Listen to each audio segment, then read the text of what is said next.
भोकरदन तालुक्यातील हसनाबाद पोलिसांनी अवैध दारू विक्री करणारे आणि जुगाड खेळणाऱ्यांवर एकाच दिवशी धडक कारवाई करून मोठा मुद्देमाल जप्त केला आहे। मामा सहाय्यक पोलीस निरीक्षक संजय आहिरे यांच्या आदेशानुसार पोलीस पथकाने हसनाबाद पोलीस ठाण्याच्या हद्दीत गस्ती दरम्यान ही कारवाई केली। पोलिसांना मिळालेल्या गुप्त माहितीनुसार तळेगाव फुलंब्री रोडवर एका पत्र्याच्या शेडजवळ समाधान औचितराव फलके वय 25 राहता तळेगाव हा इसम अवैध देशी दारूची चोरटी विक्री करत असल्याची माहिती मिळाली। त्यावर तात्काळ छापा टाकण्यात आला। तपासादरम्यान आरोपीकडून 56 देशी दारूच्या बाटल्या किंमत 5,600 रुपये असा मुद्देमाल जप्त करण्यात आला। या प्रकरणी महाराष्ट्र दारूबंदी कायद्याअंतर्गत गुन्हा दाखल करण्यात आला आहे।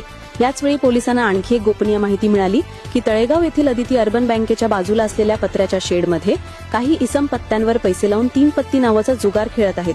पोलिसांनी छापा टाकून 9 इसमांना रंगेहात पकडले। त्यामध्ये प्रल्हाद फलके 27, उमेश गव्हाड 40, उद्धव गव्हाड 39, रामभाऊ गव्हाड 42, उत्तम मोरे 46, भगवान जाधव 29, योगेश साळवे 28, संतोष साळवे 23 आणि ईश्वर साळवे रा नेपानगर मप्र या आरोपींचा समावेश आहे। या छाप्यात पोलिसांनी रोख रक्कम, मोबाईल फोन आणि मोटरसायकलसह 2,03,110 रुपये किमतीचा मुद्देमाल जप्त केला आहे। या प्रकरणी महाराष्ट्र जुगार प्रतिबंधक कायद्याअंतर्गत गुन्हा दाखल करण्यात आला आहे। ही यशस्वी कारवाई पोलीस अधीक्षक महाजय कुमार बन्सल, अपर पोलीस अधीक्षक महायुष नोपाणी, उपविभागीय पोलीस अधिकारी डॉक्टर नितीन कटेकर यांच्या मार्गदर्शनाखाली करण्यात आली।